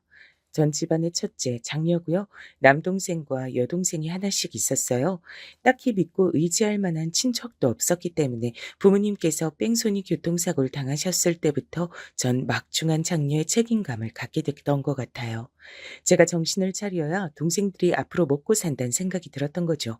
이악 물고 살다가 20대 중반이 됐을 때 처음으로 이런 생각이 들더라고요. 중학교 때도 알바를 했고 고등학교 때도 알바를 했고 그리고 지금은 아예 사회생활하면서 돈을 번 지가 햇수로 6년 차인데 합치면 정말 오래됐는데 왜 나는 통장에 이렇게 돈이 없을까? 제 통장의 다른 이름은 밑빠진 독이었습니다. 잔고가 줄줄 새는 것만 같았어요. 하루하루 열심히 살기만 하면 보답을 받을 줄 알았는데 택도 없었습니다. 그래서 남들은 결혼을 준비하는 20대 후반의 나이에 저는 일을 3개씩 하고 있었죠. 퇴근 후에 월수금 저녁마다 아르바이트를 했어요. 그리고 주말 오전에도 다른 아르바이트를 했죠. 그렇게 몇십만 원이라도 더 버니까 낫더라고요. 제가 그렇게 살았습니다. 30대가 되자마자 한 일은 여동생을 시집 보내는 거죠. 참고로 여동생은 23 나이에 동갑 남자친구하고 결혼을 하겠다고 난리를 쳐서 집안을 뒤집어 놓은 적이 있었는데요. 그 나이에 무슨 결혼이야. 너 이러라고 언니가 대학 보내준 줄 알아? 대학은 언니가 보내준 게 아니라 내가 선택해서 간 거거든. 뭐? 너 말 다 했어? 내가 너희를 위해 얼마나 이악 물고 앞만 보면서 살았는데 네가 어떻게 그런 소리를 해? 나 아니었음 네가 대학을 어떻게 가? 아, 알았어. 내가 다닌 전문대 그거 언니가 보내준 거야. 내 힘으로 간 거 아니야. 됐지? 이런 만족해? 하여간 전문대 하나 갖고 되게 생색내긴. 생색이라니? 그런 전문대 하나도 가고 싶은 거 꾹 참으면서 못 가는 사람도 있어. 아, 그니까 알았다고. 알았으니까 그만 좀 해, 언니. 나 이제 전문대 졸업도 하게 됐으니까 졸업 기념으로 결혼도 할래. 어? 언니가 나 좀 응원해 주라. 엄마 아빠 반응이 완전 안 좋단 말이야. 언니가 엄마 아빠 마음 좀 돌려놔 줘. 대학 다니면서 열심히 취업 준비하겠다고 하길래 아르바이트 하나 안 하는 것도 봐주고 이해해 줬더니 네가 어떻게 졸업하자마자 결혼을 한다고 그럴 수 있어? 그런 자식 결혼을 기뻐하는 부모가 세상에 어디 있을까? 내가 두 분 마음 돌려놔 줄 거란 생각은 버리는 게 좋을 거야. 난 너 절대로 안 도와줄 거니까. 뭐? 언니 진짜 실망이다. 내가 먼저 결혼해서 행복한 가정 꾸리고 잘 살까 봐 그게 질투나서 이러는 거지? 진짜 속 엄청 좁네. 그때 여동생 때문에 제가 얼마나 머리 싸매고 두통에 시달리면서 힘들었던지 몰라요. 여동생이 철없게 저한테 얼마나 비수를 날리든 말든 상관없으니 제발 그 이상한 결혼만 하지 않게 해달라고 기도를 간절하게 했었습니다. 나이만 먹고 몸만 자랐지 생각하는 게 어렸던 여동생은 제가 결혼을 반대하는 걸 두고 단단히 삐져서 저와 절연하겠다고 그랬었어요. 평생 저를 안 보고 살겠다고 하면서 절 힘들게 만들었습니다. 스트레스가 너무 심해서 밤에 잠자리에 누울 때면 차라리 영원히 눈이 안 떠졌으면 좋겠다고 생각하던 시절이었죠. 제 속을 문드러지게 만들었던 여동생은 결국 그 결혼을 안 했습니다. 이유가 허무했죠. 그 남자애가 바람을 피웠기 때문이에요. 언니, 그 자식이 나한테 뭐라고 그랬던 줄 알아? 나랑 만나면 자기가 하나부터 열까지 다 챙겨줘야 되고 지출도 항상 자기가 더 많이 하니까 부담스럽고 신경이 쓰였는데 다른 기집애 만나니까 그런 부담 적어서 좋고 편하더래. 난 너무 구질하대. 나 같은 가정 환경 여자랑 결혼할 정도로 자긴 자선 사업가가 아니래. 잠깐 미쳐서 나랑 결혼할 생각했던 거래. 울지 마. 고작 그런 이상한 놈 때문에 울긴 왜 울어? 괜찮아. 너 이제 23이야. 지금부터 인생 시작해도 되는 나이인데 그런 소리 듣고 무너질 이유 없어. 한바탕 결혼 소동을 벌였던 여동생이 이렇듯 씁쓸한 결말을 맞이해서 가슴이 아팠지요. 철이 없고 생각이 짧다고 한들 제 여동생이었습니다. 언니인 제가 품지 않으면 누가 품겠나 싶었네요. 여동생을 있는 힘껏 달래면서 시간이 지나면 훨씬 더 나은 결혼 상대가 나타날 거라고 그런 소리를 얼마나 해뒀던지 몰라요. 새끼손가락까지 걸고 약속을 해줬었네요. 23 나이에 그런 황당한 소동을 일으킨 바 있었던 여동생은 몇 년이 지나 또 한 번 결혼하겠다고 큰 소리를 쳤고 이번엔 저도 반대하지 않았던 겁니다. 우리 큰딸이 있으니까 항상 든든해. 결혼 준비든 뭐든 다 맡겨놓으면 그만이니까. 친정엄마께서 그렇게 말씀하셨을 때 저는 숨이 막히는 듯한 느낌이 들었던 것 같아요. 하지만 티를 내진 않았죠. 제 인생이 이렇게 희생하고 헌신하다가 늙어 죽는 것으로 진작 결정된 바였다고 생각하게 된 후였으니까요. 꾹 참았습니다. 여동생은 자기보다 5살 많은, 그래서 저보다도 연상인 남자와 근무처에서 눈이 맞았고 결혼 얘기를 주고받자마자 임신하는 바람에 되도록 서둘러 결혼식을 올려야만 했습니다. 제부는 집안의 원조는 2천만 원 외엔 기대할 수 없는 처지였고 본인이 모은 돈으로 결혼하는 거였는데 4천만 원 남짓이 제부가 모은 재산의 전부였죠. 그래서 결혼시키는데 계산기를 하염없이 두드리느라 제 머리가 터질 뻔했답니다. 그쪽 집안에선 이런 걸 도와주고 참견해줄 인력이 아무도 없었거든요. 아무튼 제가 30대에 들어서서 처음 크게 했던 일이 여동생을 결혼시키는 일이었는데 이듬해 건강한 남자 조카도 태어나서 부모님께서 커다랗게 웃으시는 모습도 보고 좋았어요. 언니, 아이를 낳기만 하면 단 줄 알았는데 키우는 게 너무 힘들어. 애가 잠도 안 자고 자꾸 울고 그리고 자꾸 배가 고프다 그런다? 대체 왜 그러는 걸까? 그리고 대체 뭘 했다고 자꾸만 돈이 들어가는 거야? 누가 우리 집 돈을 훔쳐가기라도 하나 봐. 돈이 자꾸만 없어져. 원래 애 키우는 건 힘들다고 하잖아. 체력도 많이 들고 돈은 더 많이 들지. 오죽하면 애 하나 낳아 키우는 게 억소리 난다고 할까. 원래 돈 많이 드는 게 맞아. 여동생에게 저는 언니라기보단 엄마에 가까운 존재였던 것 같아요. 친정엄마께서 교통사고 이후 거동이 불편해지시고 기저귀 생활을 하시게 됐을 때부터 예견된 바였던 듯 싶네요.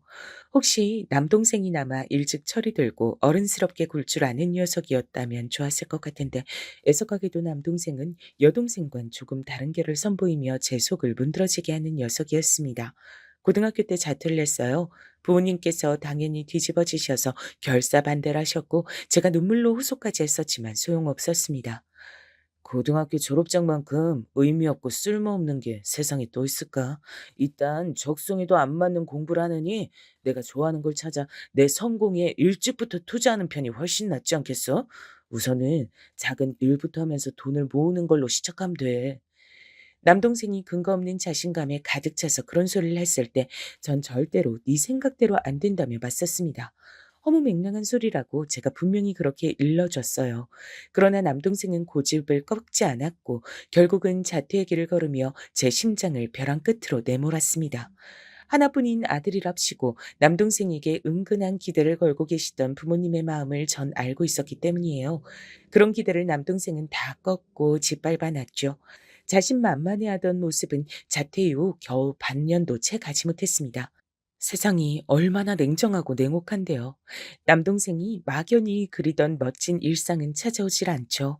결국 남동생은 괜한 짓으로 시간만 버린 채 자기 친구들이 대학 생활을 할 때 고등학교 검정고시를 쳤습니다. 20대 중반이 되도록 남동생은 뚜렷하게 하고 싶은 것도 잘하는 것도 전혀 없었고요. 진득하게 뭘 붙어서 하지도 못했습니다. 무엇이든 금방 실증을 내곤 했죠. 끈기가 없었습니다. 그래서 전 동생들이 둘 다 그 모양이었던지라 한 번을 쉼없이 일을 했음에도 항상 돈이 없었던 겁니다. 여동생의 출산 이후 아버지께선 제가 아는 한 난생 처음으로 남동생의 뺨을 때리셨습니다. 너는 조카가 태어났는데도 정신을 못 차려? 언제까지 이렇게 살 거야? 애비가 못났다고 해서 네가 똑같이 보고 배우기만 하면 어떡하란 거냐? 너는 네 젊음이 그 청춘이 아깝지도 않아?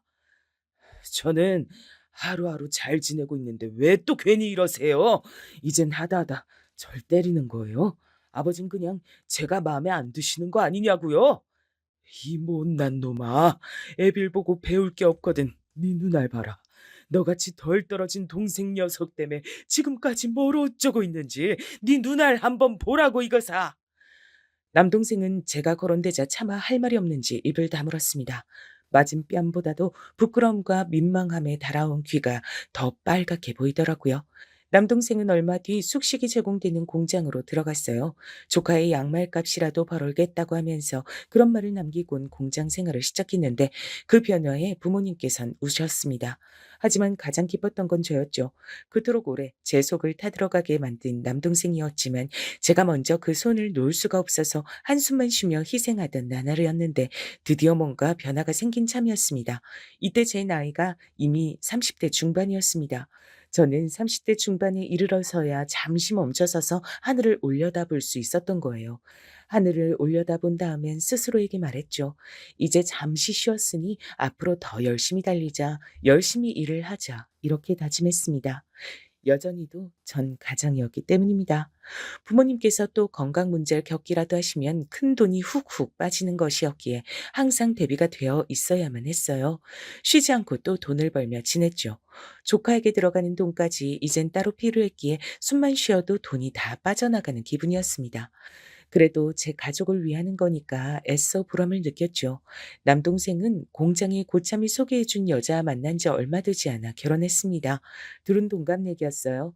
제 옳게 되는 사람이 금세 임신을 하는 바람에 결혼을 서두른 것이라 여동생 때와 비슷한 점이 많았습니다. 확연히 달랐던 점은 올케가 자기 집안이 비록 넉넉진 못해도 신혼집으로 쓸 작은 집을 가지고 있었단 점이에요. 그곳에서 남동생과 생활을 시작했죠. 그것만으로도 전 너무나 감사했네요. 태어난 아이는 또 남자 조카였답니다. 올케는 자기 집안의 손을 빌려 육아를 했기 때문에 제가 고단할 일이 적었어요. 어쨌거나 동생들을 둘 다 결혼시켰으니 그리고 둘 다 부모가 되었으니 이제야말로 한시름 푹 덜고 전 일을 조금 줄이며 지내고 싶어졌습니다.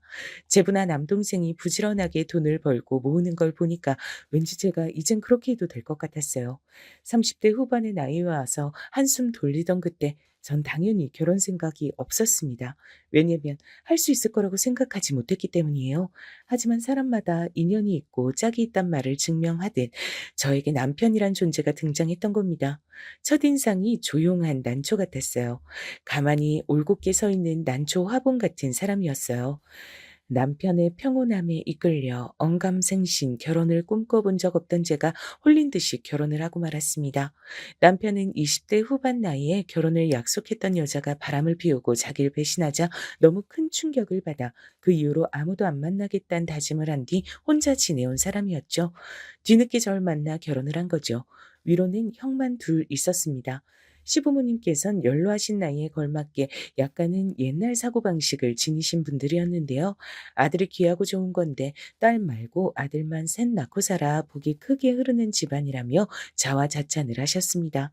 시어머니께선 당신 스스로를 두고 아들만 줄줄이 셋 낳은 귀감이 되는 여자라고 칭하기도 하셨죠. 그래서 저는 묘한 기분을 맛봤습니다. 왜냐면 남편의 형수들, 그니까 저의 손윗 동서들은 각자 자식들을 둘씩 낳아 키우고 있었는데 전부 딸들이었거든요. 과연 고지식하신 시부모님께서 손녀만 내신 상황을 달갑게 여기시긴 할지 그런 생각이 잠시 들었던 것 같아요. 워낙 조용한 성격의 남편은 인간관계도 좁았고 딱히 이렇다 할 취미생활도 없었으며 직장만 성실하게 다녔는데요. 아주버님들은 남편에 비하자면 그래도 좀 활달하신 분들 같았어요. 두 분끼린 나이 차이도 얼마 안 나고 사는 곳도 가깝고 결혼도 비슷한 시기에 하셨다 그러고 게다가 딸만 둘 낳은 것도 똑같으니까 그래서 잘 교류하며 지내시는 듯 싶더라고요. 제 손이 동서인 형님들끼리도 당연히 가까워 보였습니다. 남편은 자기 형 부부가 노는 것에 끼고 싶다는 생각을 지금까지 한 번도 안 하면서 살았다고 하던데 저도 딱히 형님들 사이에 제가 끼고 싶진 않더라고요. 그래서 남편하고 조용히 사이좋게 둘이서만 잘 지내면 더할 나위가 없겠다는 생각이었네요. 기껏해야 시댁에서나 다들 마주칠 사이라고 생각했습니다. 시어머니께나 열심히 잘하면 될 것 같았네요. 그리고 시어머니께서 저에게 이런 질문을 하셨을 때 옆에 형님들도 계셨습니다. 그래. 우리 어멈은 나이가 아무래도 나이다 보니까 애 가질 생각은 크게 안 가지고 있으려나? 어멈이란 호칭이 대뜸 낯설고 이상하게 느껴졌는데 왠지 내색을 하면 안 될 것 같았어요. 그래서 그저 웃어 넘겼습니다. 네, 어머님. 아이가 들어서면 들어서는 것이고 아님 마는 것이고 저흰 그냥 그렇게 마음 편하게 살아볼까 해요. 그런 것도 나쁘진 않겠지. 이 노인네 욕심 같아서야 떡 두꺼비 같은 손자 낳음 좋겠다 싶지만 그게 어디 욕심대로 되는 일이겠어. 작정하고서 아들 낳으려고 빌고 빌어도 쉽지 않은 판국에. 시어머니께서 한숨을 쉬며 그런 말씀을 하셨는데 눈길의 끝에 형님들에게 다 있었어요. 그러자 형님들이 난처한 눈빛을 서로 교환하시는 게 보였습니다. 시어머니께서 커다란 헛기침과 함께 돌아앉으시자 형님들이 저에게 눈치를 보내시더니 밖으로 나가자고 하셨습니다. 시댁 밖으로 나오고 나서야 형님들은 숨통이 트인다는 듯 크게 숨을 내쉬면서 피식 웃어대셨어요. 어머님도 진짜 새올케 앞에서 꼭 그렇게 우릴 망신주시할 속이 시원하신가? 그러니까요. 그놈의 순자 타령 지겨워 죽겠어요. 이게 벌써 몇 년째예요? 내가 시집 올 때부터 들었으니까 벌써 한참 됐지. 근데 어머님 돌아가실 때까지도 순자 타령하실 건가 봐. 가만 보면 아버님보다도 한술 더 뜨신다니까. 어머님, 당신께선 아들만 내리 셋 낳으셨다고 자랑하고 싶으신 거겠죠. 자고 형님은 그걸 못 해냈다고 타박하고 싶으신 거고요. 막상 손녀들 얼굴 보면 예뻐해 주시면서도 왜 그러시는지 모를 일이에요. 하여간에 어머님도 참 시대가 어느 때인데 아직도 그런 생각이나 하고 계신 건지 모르겠다니까요. 두 형님들의 대화를 멀뚱하게 듣고 있던 제가 갑자기 어떻게 된 영문인지 감이 와서 속으로만 아하라는 외침을 냈습니다. 형님들이 내리 딸만 낳아서 시어머니께서 그 점을 가지고 은근슬쩍 눈치를 주며 지내오신 모양이었죠. 형님들은 그게 마음에 안 들어서 속으로 늘 불만을 품어오고 계셨고요. 조용한 남편 하나만 보고 한 결혼이었기에 시댁에 이런 이모저모가 있을 줄은 상상도 못했던 터라 제가 약간은 놀란 기분으로 고개를 끄덕끄덕 하고 있으니까 형님들이 눈길을 줬습니다. 근데 우리 작은 올케는 어머님이 말씀하신 것처럼 암만 해도 나이 때문에 임신 계획은 없는 거나 마찬가지겠네. 저나 남편이나 딱히 이세에 대한 계획 없이 결혼을 한 것이었어요. 그래서 제가 큰 형님의 말씀에 고개를 순순히 끄덕이려 했는데 옆에서 작은 형님이 끼어들었습니다. 에이, 형님, 그건 모를 일이죠. 왜냐면 요샌 나이 마흔줄에도 애를 잘 만났잖아요. 여기 올기가 애기 낳고 싶음 얼마든지 노력해서 낳을 수 있지 않을까요? 의지만 있다면 병원도 다니고, 뭐, 의학의 힘을 빌려서 임신 시도해 볼 수도 있는 거고, 뭐, 암튼 그런 거죠. 그러자 큰형님이 저 말이 맞냐고 하는 듯 절 어딘가 추궁하는 눈초리로 쳐다봤어요. 말을 마친 작은 형님도 궁금증 가득한 눈으로 절 쳐다봤고요. 전 동생만 둘 두었고 사실상 엄마 역할을 하면서 살아와서 그런지 몰라도 그 순간 오랜 습관이 발동됐습니다. 아, 저기 형님들 여기서 이러지 마시고 일단 어디라도 가서 자리에 앉을까요? 따뜻한 차라도 나눠 마시면 기분이 함께 나아질 거예요. 전 여기 근처 지리를 잘 모르니까 두 분이 적당한 카페로 안내를 해 주시면 좋겠어요. 그건 바로 일단은 상대를 진정시키고 좋게 좋게 어르고 달래는 것이었답니다. 저는 습관적으로 그러 놓고선 속으로 괜히 나만 피곤한 일을 자처했구나 싶었어요. 내심 두 분이 거절을 해주셔도 좋겠다고 생각했지만 서로 시선 교환을 마친 두 분이 동시에 그럴까라고 대답을 해주셔서 별 수 없이 셋이 자리를 옮기게 됐습니다. 바로 그곳에서 제가 친정의 이모저모도 어느 정도 형님들에게 전달하게 됐던 거예요.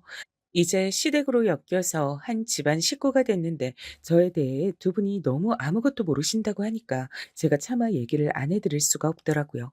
특히 저는 나이는 꽤 찼지만 막내 며느리로 새로 들어온 입장이었으니 두 분의 궁금증을 풀어드릴 의무가 있다고 생각했습니다. 전부 얘기할 필요는 없는 것 같아서 간략하게 줄인 친정 얘기를 전해드렸는데 두 분 다 표정에 당혹감이 스치고 있었어요. 먼저 입을 여신 큰 형님의 말씀을 듣고 저도 곧 따라서 당혹스러워졌죠. 작은 올기가 결혼식도 생략하고 식당에서 밥이나 먹고 치우길래 여자 인생이 결혼식이란 행사가 얼마나 중요한데 어쩜 저럴 수 있을까 싶어서 늦은 나이에 결혼하는 게 너무 창피해서 저러나 아님 한 번 다녀왔던 전적이 있어서 이젠 결혼에 시큰둥해서 저러나 내심 궁금했었거든. 네? 아, 아니에요. 창피하다고 생각 안 해봤고 한 번 다녀온 경험도 없어요.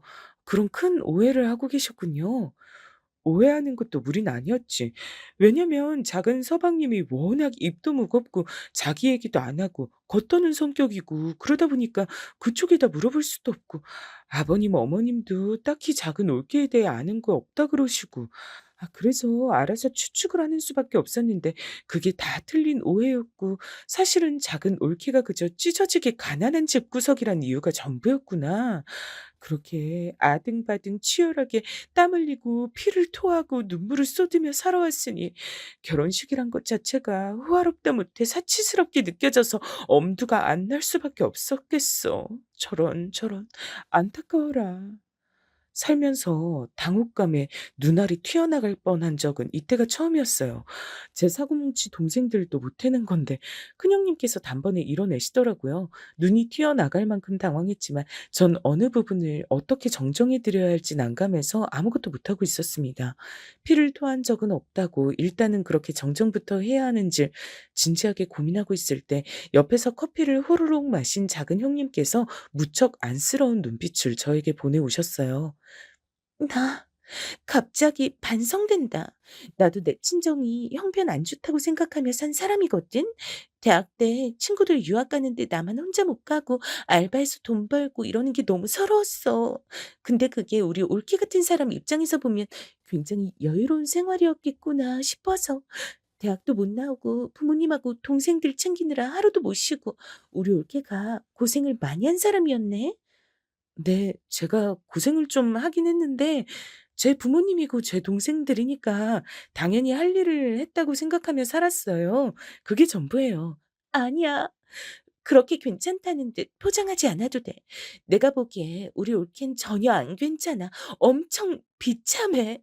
비참하고 슬프고 힘들게 살아온 거야. 객관적으로 보기에 그러니까 일부러 아픔 숨기지 마. 이제 결혼도 했겠다. 자기만의 가정도 꾸렸잖아. 아픔을 마주하고 이전과 다르게 당당한 자세로 살아야지. 그렇군요. 네, 뭐 저 생각해서 말씀해 주시는 거니까 고맙습니다. 제 여동생은 철이 없긴 해도 고지 곧대로 말을 뱉고 행동하는 사람이었는데 작은 형님은 다른 유형 같았어요. 왠지 모르게 듣는 사람 입장에서 기분이 나빠진다고나 할까요? 절 아래로 깔보며 비웃는 것 같은 느낌이 들었는데 티를 내봤자 저만 손해일 것 같아 눈치가 없는 척 웃으며 차를 마셨습니다. 그때 큰형님께서 생각이 많은 표정으로 이러시더라고요. 그럼 작은 올케는 임신을 위해 병원에 다니는 건 비용이 비싸니까 생각도 못 하겠네. 병원까지 다닐 일은 아무래도 없을 것 같아요. 그렇게까지 해서 아이를 갖고 싶지 않다는 마음이 일단 크고요. 생명이 찾아와 준다면 감사한 일이고 아니라 하더라도 그냥 행복하게 잘 살면 된다고 생각해요. 그렇구나. 작은 올케 마음가짐이 참 좋다. 산전수전 다 겪고 밑바닥에서 산 인생이라 그런가 봐. 나도 한고생하면서 살았다고 스스로 생각해 왔는데 작은 올케 앞에선 명함도 못 내밀겠어. 큰형님의 말씀에 절 얕잡아 보는 것 같은 기운이 섞여 있었다고 생각한다면 제가 너무 예민하게 군 것이었을까요? 남들이 보기에 제가 지나온 길이 밑바닥으로 보였을 줄은 상상도 못한 부분이라 멋쩍어지더라고요. 근데 아이를 안 낳아도 친정에선 뭐라고 안 그럴까? 괜찮아? 아, 혹시 일전에 제 동생 부부들 못 보셨어요? 조카들이랑 다 같이 있었는데요. 제가 이미 조카가 둘 있어요. 남자애들이라 얼마나 천방지축인지 몰라요. 그랬었지. 아, 맞아. 그래, 결혼식 대신이었던 식당에서 봤던 기억이 난다. 어쩜 거긴 남자애만 둘이야? 그러게요. 아, 그리고 얼마 전에 제 여동생이 둘째 임신했다 그러더라고요. 그래서 저희 친정 부모님이 저한테서 손주를 더 못 보신다고 해서 슬퍼하실 것 같진 않아요. 그랬구나. 다행이네. 혹시 작은 올케한테 또 남자 조카가 생기는 건 아닌가 몰라? 큰형님께서 농담식으로 그렇게 말씀하셨을 때 작은 형님의 입술이 삐죽삐죽 거렸던 것 같기도 했어요. 전 암만 해도 두 분 다 아들을 낳지 못하고 내리 딸들만 낳은 것 때문에 적지 않은 아쉬움을 안고 계신다는 인상을 받았습니다. 그날 형님들과 이런저런 대화를 오래 나누었고 집으로 돌아오면서 괜히 너무 많은 소리를 떠들었나 싶어 약간은 후회도 됐죠. 집안 얘기를 나누는 게 상대방과 친해지는데 커다란 도움이 되긴 해도 다른 무엇보다도 나 자신의 약점이 되어 돌아올 수도 있는 부분이었으니까요. 하지만 후회해본들 이미 엎어진 물이라 뭘 어쩌나 싶었습니다. 싱숭생숭한 그 마음을 남편과 나누진 못했어요. 제가 아직 남편을 속속들이 아는 때도 아니었지만 집안 여자들의 이야기에 절대 끼고 싶지 않아 하는 사람이란 것 정도는 꿰고 있었기 때문입니다. 듣는 것만으로 어쩌면 피곤해할 것 같더라고요. 그래서 저 혼자만 속에 형님들과의 대화를 담아두고 있었죠. 그로부터 몇 주가 흘렀을 때 시댁이 다 같이 모여 밥을 먹고 있었어요. 근데 전화가 와서 봤더니 여동생이었습니다. 여동생은 임신한 둘째의 성병을 아주 늦게 알았어요. 희한하게 병원에 갈 때마다 각도가 잘 안 보였다나? 뭐 그렇다고 하더라고요. 뒤늦게 정확한 확인을 했는데 그 결과를 전 시댁에서 통화하며 전달을 받았던 거예요. 언니, 둘째는 딸이길 바랬는데 또 아들이래. 아, 짜증나. 나 이제 어떡해? 어떡하긴 잘 낳아서 잘 키워야지. 또 아들이라고 해서 짜증내는 엄마가 세상에 어딨어? 철 좀 들어라. 아들이라면 뭐 어때서 그래? 나는 왕자님 조카가 또 생겨서 좋기만 한데? 아니, 나도 싫은 건 아닌데 그래도 아들은 힘이 세고 아무리 놀아줘도 쉽게 안 지친단 말이야. 자꾸 뭘 해달라고 매달려. 너무 귀찮아. 둘째는 딸이 더 편할 것 같았는데 아들만 둘 키우기 피곤해서 그래. 정말로 싫어서 한 소린 아니었어. 여동생이 주절주절 변명을 늘어놓는 걸 듣고 있자니 피식 웃음이 나더라고요. 이런 점을 보면 철이 들었다고 봐야 할지 말아야 할지 헷갈렸습니다. 대충 내용을 정리하고 통화를 끊었는데 남편이 바로 물어오더라고요. 방금 처제였지? 아기 성별 나와서 전화한 거야? 음, 둘째도 아들인 것 같다고 병원에서 그랬다네. 저는 무심코 질문의 대답부터 내놓고 말았어요. 근데 시부모님의 시선이 동시에 제 쪽으로 꽂히는 걸 느꼈습니다. 아들이란 두 글자 때문인 것 같았어요. 그제야 제가 머쓱해져서 고개를 숙이고 조용히 남은 식사를 하려는데 시어머니께서 굉장히 복잡 미묘한 눈동자로 저를 응시하는 거예요. 그러더니 도저히 지금 이 소리를 하지 않고선 못 넘어가겠다는 듯이 입술을 움찔움찔 대셨어요. 이윽고 저에게 뱉으신 말씀. 예.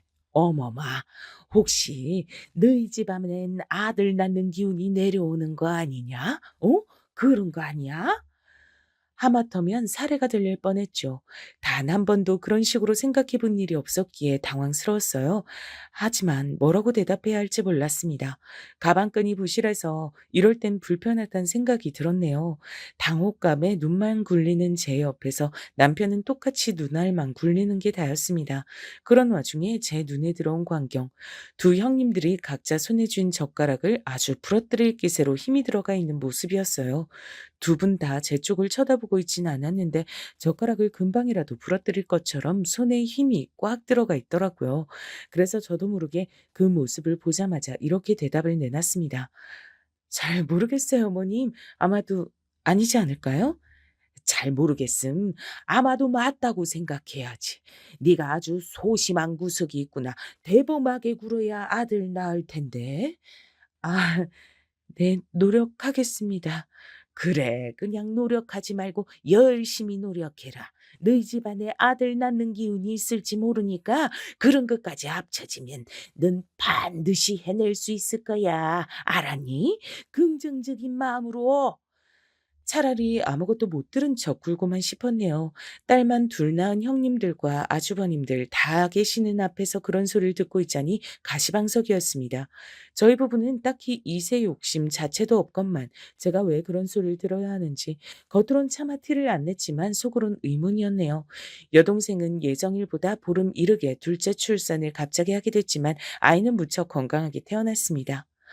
애기 코가 벌써부터 오똑하네. 미남 장군으로 자라려나 봐. 나는 우리 애들이 제발 자기 아빠 엄마 안 닮기만 했으면 좋겠어. 그럼 둘 다 맹할 것 같아. 넌 어쩜 그렇게 어렸을 때부터 애둘 엄마가 된 지금까지 한결같이 말을 하니? 내 동생이지만 넌 정말 대단하다. 애들이 자기 아빠 엄마 안 닮으면 그럼 누굴 닮아? 자기 이모 닮았으면 좋겠는데? 이모? 그럼 나 말이야? 애들이 나를 닮았으면 좋겠다고? 응. 그래야 사회생활 잘하고 개념 박힌 사람으로 클 거 아니야. 안 그래? 참나. 네가 또 나한테 뭘 뜯어가고 싶어서 이렇게 알랑방귀를 껴대. 필요하다고 일방적으로 적어 보내준 목록이라면 지금 네 형부가 사러 갔으니까 그걸로 해결하고 더 필요하다고 하지 마. 난 진심으로 한 소린데 왜 안 믿어주고 그래? 근데 언니, 형부하고 결혼 잘한 것 같아. 형부가 하도 말수도 적고 자기 얘기도 워낙 안 하고 그러니까 사람이 좀 멀게만 느껴졌는데 보면 볼수록 괜찮은 것 같더라. 남자치고 능력이 좀 별로긴 하지만 우리 집안 수준 생각하면 그런 걸 따질 수가 없지. 그 정도면 언니가 결혼 잘했어. 근데 아기 계획은 아직이야? 너는 정말 못하는 소리가 없다. 안 그래도 시댁 갈 때마다 은근히 그 문제 때문에 눈치 보여. 시부모님이 내가 아들 낳길 바라시는 것 같아서 좀 그렇더라. 나랑 네 형부는 애기 욕심이 크게 없어. 그냥 살다가 생기면 생기는 거고 말면 마는 거지. 언니, 그러다 나중에 그때 좀 노력해 볼 걸. 이렇게 후회한다? 한 살이라도 젊을 때 애를 써야 돼. 저는 여동생의 말을 반쯤 흘려 들으려고 했는데요. 여동생이 남편한테도 똑같이 그런 소리를 하는 바람에 무용지물이었습니다. 남편도 반쯤 설득을 당해서 안 되더라도 우리가 임신이 되도록 노력은 많이 해봐야 하는 거 아니냐고 저한테 그런 소리를 곧 해오더라고요. 전 동생들을 제 자식 마냥 돌봤던 터라 제 자식을 또 낳아 키우는 게 마냥 손꼽아 기다려지진 않았어요. 하지만 남편의 말을 외면하기는 어려워서 같이 노력을 좀 해보기로 했습니다. 그리고 몇 달 뒤 정말로 제가 임신을 해버린 거예요. 자연 임신이요. 컨디션이 안 좋아서 테스트기를 사봤더니 임신이었습니다. 이게 뭔 일인가 싶었죠. 남편하고 둘 다 기쁨 반, 놀람 반이었던 것 같아요. 그러고 바로 이틀 뒤에 시댁에 가는 일정이었습니다. 원래 있던 일정이었어요. 형님들하고 같이 부엌 일을 하는데 큰형님께서 과일주를 찬장에서 꺼내시는 거예요. 맛있는 거 한 잔씩 마시고 일을 하자고 하셨죠. 속이 안 좋단 핑계로 거절했더니 오히려 과일주는 소화에 좋다면서 도리어 더 강한 권유가 들어왔습니다. 하는 수 없이 저는 벌써 이렇게 공개를 할 생각은 없었지만 진실을 털어놓고 말았죠. 저 사실은 제가 임신을 해서요. 술은 좀 어렵겠어요. 뭐? 작은 올케 그게 진짜야? 임신이라고? 언제 알았는데? 얼마나 됐어? 이틀 전에 알았어요. 내일 병원 가려고 예약해뒀고요. 어쩌다 보니까 남들보다 늦은 나이에 아기를 품게 됐네요. 왠지 좀 쑥스러워요. 쑥스러워할 일이긴 하지. 작은 올케 나이가 몇인데 임신이라니. 그럼 무조건 내년 출산인데 그땐 나이를 더 먹겠네. 태어날 아이하고도 나이 차이가 더 날 테고 좀 그렇다. 마냥 축하해 주기엔 뱃속 애기 입장이 걸려서 마음이 약간 씁쓸하다. 큰형님의 말씀에 제 얼굴이 뜨거워졌어요. 과일주를 마시지도 않았는데 얼굴에 열이 오르더군요. 왠지 모를 수치심이 들었습니다. 작은 형님께선 갑자기 저와 눈도 안 마주치시고 고개를 휙 돌리신 채로 딴청을 피우고 계셨죠. 두 분 다 임신을 축하한다는 소리를 안 해주시더라고요. 그런 소리를 바란 것도 아니었지만 너무 쌀쌀 맞은 반응이 상처가 됐습니다. 병원에 가보니까 임신이 확실했고 10주 정도 됐다고 했어요. 남편하고 그제야 제대로 실감이 나서 양가에 정식으로 알려드렸습니다. 친정 부모님께선 깜짝 놀라며 신기해하셨고 시부모님께선 놀란 숨을 삼키시더니 아이 성별이 뭐냐고 그것부터 물어보셨어요. 아직 아이 성별은 전혀 모른다고 말씀드렸죠. 여동생한테 이해하길 전했더니 제 시부모님이 무척 특이하신 분들 같다 그랬어요. 전 내친 김에 제 형님들 얘기도 해버렸습니다. 터놓을 상대가 여동생뿐이더라고요. 언니, 그 아줌마들 진짜 뭐야? 얘기만 들어도 대박 싸가지 없네? 언니가 집안의 관심 독차지할까 봐 질투하는 것 같아. 설마 그러겠어? 그냥 내가 마음에 안 드는 모양이야. 그래도 너한테 털어놓으니까 마음이 가볍네. 전 진작에 형님들이 절 아래로 낮잡아 보고 있다는 걸 느끼고 있었기에 너무 많이 상처받고 서운해하지 않으려고 애를 썼네요. 하지만 그로부터 얼마 지나지 않아 시댁에서 다시 마주쳤을 때 쌀쌀맞은 두 사람의 반응을 보고 속이 너무 답답해져서 제가 먼저 말을 꺼내고야 말았습니다. 동생들을 어르고 달래던 습관이 이럴 때 또 발동이 되더라고요. 제가 임신을 한 게 어느 부분에서 마음에 안 드시는 거예요? 그냥 터놓고 얘기해 주시면 좋겠어요. 속이 담아도 봤자 형님들만 답답하고 저도 눈치 보이고 그럴 뿐이잖아요. 그리고 저는 괜한 계기를 만들었다고 곧 후회를 하게 됐습니다. 왜냐면 기다렸다는 듯이 형님들께서 저에게 쏟아낸 말들이 전부 빗으로 꽂혔기 때문이에요. 작은 올케가 어떤 사람인지 그 배경을 몰랐다면 또 모를까. 알고 있으니까 태어날 아이가 너무 안 됐다는 생각이 드는 게 어쩔 수가 없네. 작은 서방님이 벌이가 좋은 것도 아닌데 작은 올케는 친정이 그 모양이라서 본인이 백날 첫날 가장 노릇이나 하지. 그래 가지고서 자기 자식에게 자랑스럽게 물려줄 수 있는 게 어디 하나라도 있겠어? 내 생각도 비슷해, 옳게. 솔직히 아이를 가진 건 너무 아이 입장에서 생각을 못한 것 같아. 아이가 옳게 같은 수준의 엄마한테서 태어나고 싶겠어? 엄마 나이도 이렇게나 많은데? 안 태어나고 싶은데 선택권이 없으니까 어쩔 수 없이 강제로 태어나는 거지 뭐. 아이 입장에선 너무 답답하지. 나나 형님 정도여도 애 둘 키우기 쉽지 않은데. 옳게 같은 사람이라면 아이를 안 낳는 게 솔직히 아이를 위하는 길이라고 봐. 생각지도 못하게 아이 입장이란 소리를 들으니까 말문이 턱 막히더라고요. 단 한 번도 그런 식으로 생각을 못 해봤기 때문에 엄청 난감했죠. 할 수만 있다면 쥐구멍에 숨고 싶을 만큼 그 순간이 모욕적으로 느껴졌습니다. 너무 당황한 나머지 형님들의 무례를 따지지도 못하고 저는 그 자리를 벗어나는 것에만 급급했어요. 집으로 가는 동안 남편이 무슨 일 있었냐고 물었는데 굳이 이런 머리 아픈 주제를 나누고 싶지 않아서 전 별일 없었다고 둘러댔습니다. 지금까지 열심히 살았는데 적어도 내 가족들에겐 부끄러울 것 없이 떳떳하고 당당하게 그렇게 살았는데 내 아이를 갖는 것도 남의 시선으로 보자면 자격이 안 될 정도로 내가 형편없는 인물인가? 내가 살아온 게 고작 그 정도의 인생이었나? 남의 말 때문에 크게 휘둘리고 싶지 않았건만 자괴감이 드는 것만은 막을 수가 없었습니다. 그런 와중에 여동생과 통화를 하게 됐는데 잠긴 목소리를 숨길 힘이 없어서 그대로 드러내고 말았어요. 절 걱정하길래 있었던 일을 다 알려주진 않고 그저 형님들하고 얘기를 하다가 속상한 점이 있었다는 정도로만 설명을 했죠. 못돼 처먹은 형님들에게 이상한 소리를 듣고 싶지 않아 일부러 다음번에 시댁에 안 갔습니다. 그렇게 몇 주를 발길을 끊었다가 꼭 가야 할 건수가 있어서 가게 됐어요.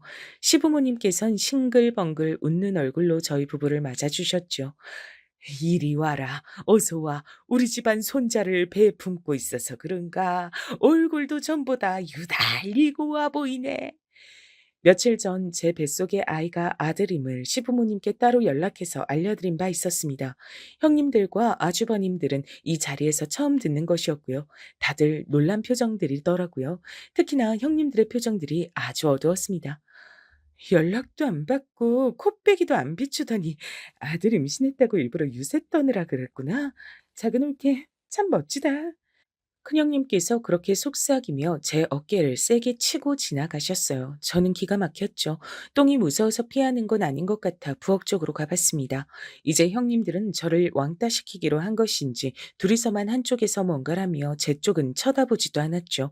전 민망해져서 괜히 쟁반이나 정리해댔고 두 사람은 저를 내버려둔 채 함께 거실 쪽을 향했습니다. 애를 둘씩이나 둔 엄마들이 유치하게 왜 저러는가 싶어 저도 참 속상해했던 바로 그때였어요. 거실 쪽으로 저도 걸어 나가고 있었는데 갑자기 남편이 형님들의 뺨을 차례로 때리는 장면이 눈에 들어오는 게 아니겠어요? 뺨을 맞은 형님들은 전부 넋이 나가버렸고 아주버님들은 난리가 났습니다.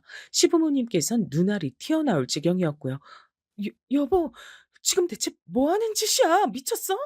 고요한 난초 같은 남편이 그런 행동을 한 것에 저 또한 기절할 만큼 놀랐습니다. 아주버님들이 열받아 따지기 직전 남편은 화가 넘실거리는 눈빛으로 형님들을 쳐다보며 말했습니다. 다시 한번 말씀해 보세요. 어디 한번 모두가 듣는 가운데 크게 한번 말씀해 보시라 이겁니다. 형편도 안 되는 주제에 왜 임신은 하고 지랄이냐며, 왜 하필 저런 구질구질한 집엔 아들이 꼭 생기는 거냐며, 제 와이프가 임신한 건 자체가 기분 나쁘다고 하셨던 거 어디 한번 정식으로 다시 한번 말씀해 보라고요. 그러자 아주버님들이 난처한 표정들이 되셨고 애써 그래도 어떻게 형수한테 버릇없이 이럴 수가 있냐며 억지로 남편을 나무라는 것처럼 구셨어요. 전 더 이상 실망할 것도 없을 것 같은 기분으로 형님들을 쳐다봐 줬고요. 시부모님께선 크게 화가 나셨습니다. 질투할 게 없어서 그런 걸 질투를 해? 이 못난 것들. 오죽하면 얌전한 우리 막내가 저러겠어? 너희들은 진짜 반성을 해라. 심보를 그렇게 못되게 쓰고 살면 안 되는 거야. 그러니까 줄줄이 딸만 낳았지. 그래 놓고도 또 딸 임신해서 둘 다 병원에서 애 낳대버리고. 어휴, 우리가 그거 모를 줄 알았니? 시어머니의 말씀을 듣고 제 심장이 철렁 내려앉았어요. 형님들은 낳은 두 딸들 말고도 또 임신을 했었다가 또 딸이니까 병원에 가서 아이를 떠나 보냈었단 겁니다. 너무 충격적이었어요. 시어머니께서 그 사실을 알고 계실 줄 몰랐는지 형님들은 각자 크게 당황하신 채로 아주버님들을 향해 왜 이렇게 남자들이 입이 가볍냐며 원망을 쏟아내셨어요. 혼돈의 돌관이가 따로 없었습니다. 결국 형님들은 엉엉 울면서 둘 다 아주버님들께 반쯤 끌려가다시피 해서 사라지셨고요. 그날은 저희 부부와 시부모님 이렇게 넷이서 마저 시간을 보냈습니다. 시부모님께서 저에게 참 친절하신 것 같아 저는 좋기도 했지만 떨떠름하기도 했네요. 집으로 가는 길에 남편한테 왜 답지 않게 그랬냐 물어보니까 사실 여동생에게 제 부탁을 받았다 그랬습니다. 형님들이 절 괴롭히는 것 같으니까 같이 시댁에 가면 그쪽을 예의주시하라고 여동생이 남편한테 신신당부를 했다는 거예요. 그래서 남편은 그 말을 따라서 형님들 쪽을 살펴보다가 제 뒷담화를 하시는 장면을 정면으로 딱 목격해버렸고 피가 거꾸로 쏟았던 것이죠. 이거 참 감동이라 해야 할지 몰라서 전 그냥 고맙다고 말을 해버렸습니다. 그리고 남편에게 상상도 못한 얘기를 들을 수 있었는데요. 이게 바로 묘하게 제 속을 떠돌고 있던 의문점을 해결하는 열쇠였습니다. 우리 집안 겉보기엔 돈 없고 조금씩 쪼들리며 사는 것 같아도 나름 재산은 있어. 아주 옛날부터 들고 있는 땅이 좀 있거든. 그게 우리 집안 보물이라고 할 수 있겠지. 뭐? 땅이라고? 난 지금 그 얘기 처음 들어. 미안해. 숨기려고 한 건 아니고 굳이 미리 얘기할 필요는 없을 것 같아 그랬는데 두 분 다 돌아가시기 전엔 자식들에게 절대 안 넘겨주겠다고 예전에 아예 못을 박아 놓은 적이 있기도 했고. 정말? 아버님, 어머님도 대단하신 분들이네. 뜻이 그렇다면 어쩔 수 없지. 근데 조카들이 태어나기 직전에 두 분이 갑자기 이런 말씀을 하셨던 거야. 자식들한텐 미리 넘겨줄 생각이 추호도 없지만 혹시 집안의 대를 이을 손자가 태어나면 마음이 바뀌어서 그쪽에다 땅을 다 줘버릴 수도 있다고 두 분이 그러셨어. 난 재산 욕심 하나도 없이 소박하게 살아온 사람이라 그 얘기 듣고도 아무 생각 없이 살아왔는데 설마 당신하고 이렇게 결혼해서 아들의 탄생을 기다리게 될 줄 몰랐지. 뭐라고? 잠깐만. 그 설마 그럼 형님들의 행동들이 다 그것 때문이었어? 그제서야 뭔가 퍼즐이 맞춰지는 느낌이 들었죠. 어쩐지 뭔가 구린내가 풀풀 풍기던 형님들의 행동엔 그런 이유가 있었던 겁니다. 허탈한 웃음이 흘러나왔어요. 그놈의 돈, 땅, 재산, 뭐 그런 것들. 그런 게 필요해서 쉬지 않고 힘들게 살아왔던 저였지만 결국은 다 가족을 위하는 마음이었거든요. 단 한순간도 제 인생에서 돈이 가족보다 앞서 있었던 적은 없습니다. 그래서 형님들을 진정으로 미워하지 않기로 했고 앞으로 굳이 상종도 안 하기로 했죠. 여보, 난 그거 땅 우리 거가 되든 말든 크게 관심 없으니까 그냥 흘러가는 대로 살자. 제 허탈한 미소를 본 남편도 비슷한 생각을 했는지 웃으면서 고개를 끄덕여 줬습니다. 그 후로 전 무사히 아들을 출산했고요. 손자만 가득한 친정과 드디어 손자를 맞이한 시댁의 반응이 천지 차이라서 비교를 하는 재미도 있었던 것 같아요. 저희 부부에게 그 재산이 정말로 떨어졌는진 비밀입니다만 지금까지 한 번도 금전적인 걱정을 하지 않고 여유롭고 풍족하게 아주 잘 살아왔던 것만은 확실하게 말씀드릴 수가 있겠네요. 늦은 결혼, 늦은 출산. 그렇지만 무엇 하나 뒤떨어진 건 없었던 것 같습니다.